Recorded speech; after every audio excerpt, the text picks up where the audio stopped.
السلام علیکم ورحمۃ اللہ وبرکاتہ۔ اعوذ باللہ من الشیطان الرجیم، بسم اللہ الرحمن الرحیم۔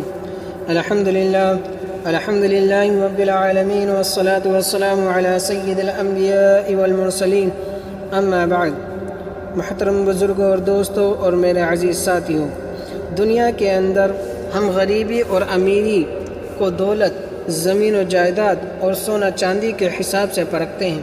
کوئی مال و دولت سے محروم ہو تو ہم اسے غریب کہتے ہیں، جو اعلیٰ محلوں میں رہے، قیمتی کپڑے پہنے اور اونچی سواریوں پر چلے، ہم اسے امیر کہتے ہیں۔ لیکن حقیقت یہ ہے کہ اللہ اور اس کے رسول صلی اللہ علیہ وسلم کے نزدیک اصل غریبی اور امیری کا معیار اور کچھ ہے۔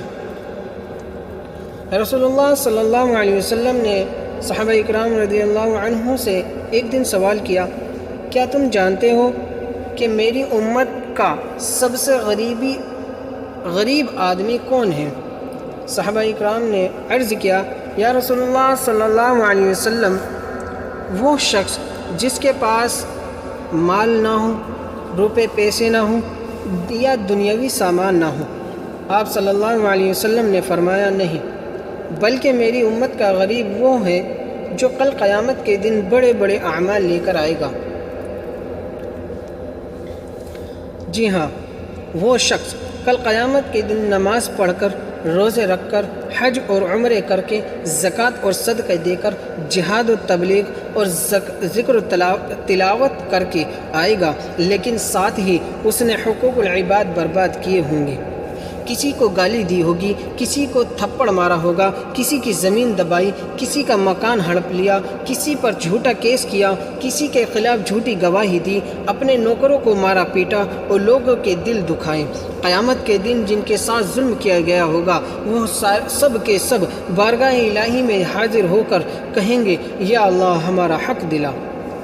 تو فیصلہ اس طرح ہوگا، ایسے ہوگا کہ ان مظلوموں کو اس کے نیک اعمال دیے جائیں گے۔ اتنی نمازیں دے دو، اتنے روزے دے دو، اتنے حج دے دو، اتنے عمرے دے دو، اتنے ذکر اور تلاوت دے دو۔ یوں کرتے کرتے اس کے سارے اعمال ختم ہو جائیں گے، لیکن مظلوم ابھی باقی ہوں گے۔ تو پھر اللہ تعالیٰ حکم فرمائے گا کہ ان کے گناہ اس کے سر پر ڈال دو۔ اب ذرا سوچئے، ساری زندگی اس نے زنا نہیں کیا۔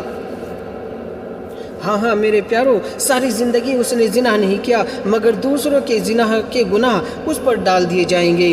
ساری زندگی اس نے شراب نہیں پی، مگر دوسرے کے شراب نوشی کے گناہ اس پر لاد دیے جائیں گے۔ ساری زندگی جوا نہیں کھیلا، مگر دوسرے کے جوا کے گناہ اس کے کھاتے میں ڈال دیے جائیں گے۔ یوں وہ شخص جس نے دنیا میں عبادتیں کی، قیامت کے دن ساری عبادتیں کھو کر دوسرے کے گناہوں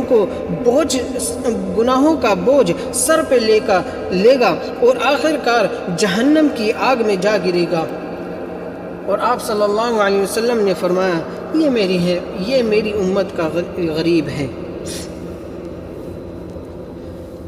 میرے بھائیوں اور بہنوں، عبادتوں کے ساتھ ساتھ حقوق العباد کی حفاظت کرنا بھی نہایت ضروری ہے۔ اللہ کے ساتھ ساتھ بندوں کے بھی حقوق ہیں۔ نماز، روزہ، حج، زکوٰۃ اپنی جگہ صحیح ہے، لیکن اگر ہم نے کسی کا دل دکھایا، کسی کا حق دبایا، کسی کو ظلم سے ستایا، تو یہ عبادتیں کل قیامت کے دن کسی کام نہیں آئے گی۔ لہذا اپنے اخلاق درست کریں، لوگوں کے حقوق ادا کریں، زبان اور ہاتھوں کے ظلم سے بچائیں، ورنہ ساری زندگی کی کمائی ضائع ہو جائے گی۔ اللہ تعالی ہمیں اپنی عبادت کرنے کی توفیق عطا فرمائے اور بندوں کے حقوق ادا کرنے کی توفیق عطا فرمائے۔ آمین یا رب العالمین، وآخر دعوانا الحمد للہ رب العالمین۔